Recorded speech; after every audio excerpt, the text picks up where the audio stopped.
indeed on every Filipino who chose deserve to protect, to grow something for the next generation. We are encouraged BOUs to participate, be a part of meaningful act of service. So, my dear brothers and sisters, this is our ceremonial celebrating today in celebration the honoring of heroes natin. So,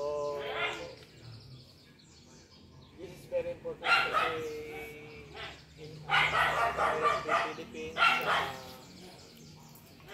all BOUs are required to participate in the simultaneous planting. So, nandito tayo na mag-celebrate kanin ng ating National Heroes Day. Thank you very much. Shout out Alpha Pi Mega Philippines, Sumikro na Mega Chapter, Apo